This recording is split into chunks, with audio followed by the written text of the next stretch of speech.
Kagagaling nga lang natin sa walkthrough sa Gwanghwamun Plaza. Bale kagabi, yung nakikita nyo videos no, na night shot, yun na. Yung tinetest nila yung mga LED. Kasi pati yung pinakatuktok, LED daw at talagang gagalaw-galaw pa raw yun sa lagay na yun. Huwag naman mag-alala kahit na almost 260,000 o mahigit pa ang inaasahan na dadalaw mga army rito.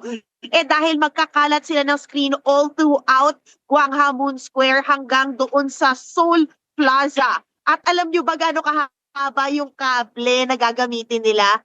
10 miles yung haba ng kable na gagamitin nila para sa live event na ito. Parang kanina nga nung ine-explain sa atin sa walkthrough, I couldn't wrap my head around it dahil grabe, no? So, isa itong hindi ito controlled venue. Unang beses na mangyayari ito sa historical site na nga na Gwanghwamun Square. At hindi lang yon mga kapatid, ano, kaya din doon din daw gagawin niyon, parang symbolic ito para sa BTS dahil sila ang kings of K-pop. Ito ang kanilang homecoming, kumbaga.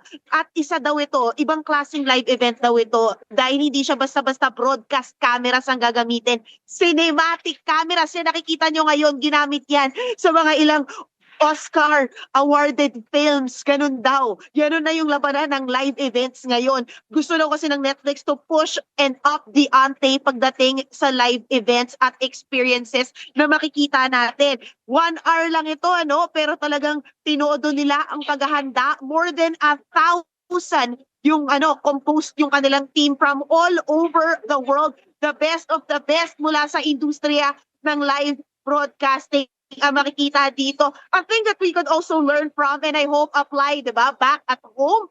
Dahil talagang we can't wait for the energy that the army will bring in tomorrow night. Diba? Dito sa Seoul, South Korea and all over the world. Dahil alam ko dyan din sa Pilipinas, napakadaming events and activations na magaganap sa bago ipalabas ng live sa Netflix, ang kanilang comeback concert. Ayan na nga, nalatag na rin nila syempre yung mga seats. At ngayong araw na to, ilalatag na rin po nila yung mga speaker para sigurado daw na talaga maganda yung audio hanggang sa kalikod-likuran. Sabi nila, this is a massive event but they wanted to make you feel that it's intimate. So dyan natin makikita talaga bukas yung execution nito. But anyway, balikan natin syempre yung mga army na nakilala natin kagabi from all over the world. Madaling araw na yon pagdating natin ng Korea, pero nandun pa rin sila.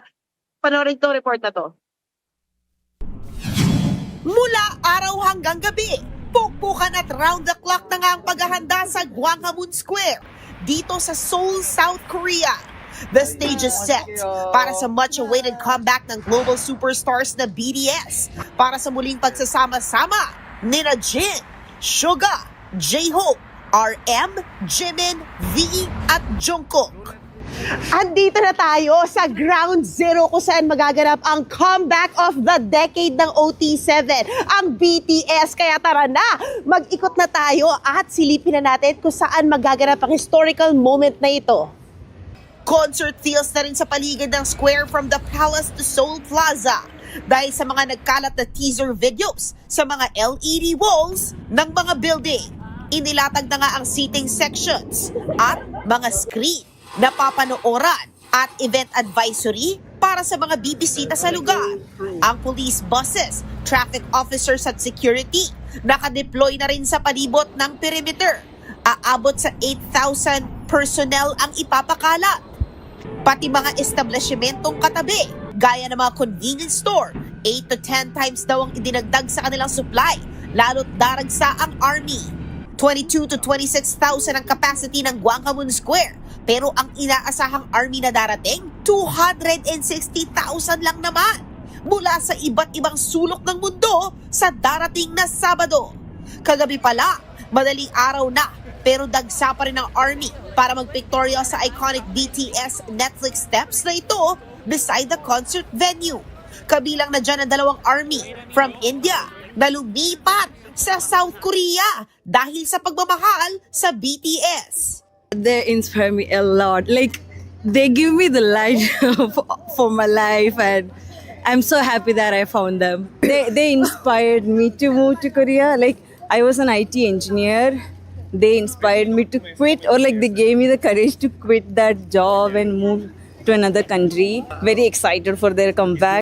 Syempre, hindi mawawala ang mga Pinoy.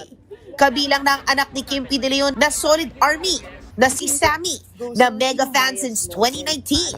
Natulungan daw ng BTS si Sammy nang magka-mental health challenges siya. Dahil sa BTS, okay na siya ngayon at isa ng army content creator with over millions of followers to share her story. My bias is Jungkook, and how they inspired me was actually through their UNICEF campaign. And at that time, kasi like growing up, I was bullied, so I super resonated with the campaign. And their album Love Yourself actually is the album that helped me the most. Handa na nga ang stage para sa comeback ng Bangtan Boys at inilawan na rin ang Palace kung saan magiging backdrop ito ng kanilang iconic comeback. Isang oras din tatanggal ang free concert sa Seoul na ila-livestream naman sa Netflix sa 190 countries. Dito rin unang ipiperform ng BTS ang kanilang comeback song sa Arirang album na ilalabas mamayang 2 p.m. oras sa Pilipinas. Ginawa ang free concert bago ang world tour ng Bangtan Boys simula sa April. At sa Sabado, March 21, panoorin ang Kapatid Network special coverage sa BTS Comeback. Ay, klaro ko lang, di ba? Nag-jet lag na ako doon. 12 noon, lumabas na po yung Arirang album nila na talaga namang ine-enjoy na natin ngayon at more than 4 million na po yung nanood ng MV.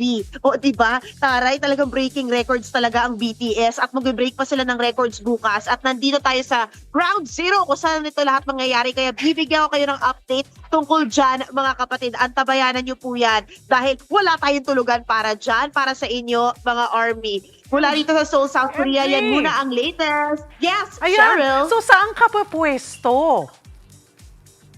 Okay, syempre ayoko muna i-announce, charot. Pero eto na kasi. So doon sa stage, 'di ba? Yung layout niya nasa Weverse naman.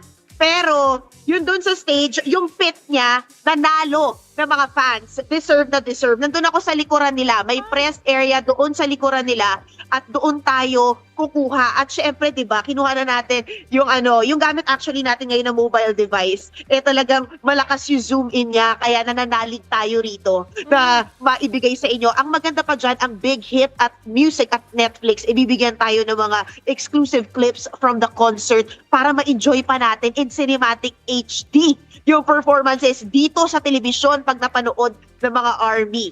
Okay, doon sa, semi-army, na may mga edad na katulad nito. Yeah, okay, this will be live on Netflix tomorrow? Yes, live siya sa Netflix tomorrow, 9 p.m. Yan. So, aabangan niya ng mga kapatid natin actually. And talagang 1 hour lang yung event na to, no? Kaya minsan, pag yung sinasabi nila, yung preparations nila, yung dami ng tao, na halos kasing haba ng EDSA yung kable na gagamitin nila para dito sa event na ito. At yung audio, at syempre yung nito, no, cultural significance, hindi lang syempre sa South Korea, kundi sa larangan ng entertainment at broadcasting at live events. Minsan, nawiwindang ako, 1 hour lang talaga tong event na ito bukas. But it will be something we will remember because it's monumental. It's gonna be the first. Sana all, MJ. Thank you. Mga kapatid, tumutok po sa aming special coverage sa long-awaited comeback concert ng global superstars na BTS bukas March 21. Yes, meron po kaming special coverage. Abangan ang updates ni MJ Marfori live mula sa Seoul, South Korea.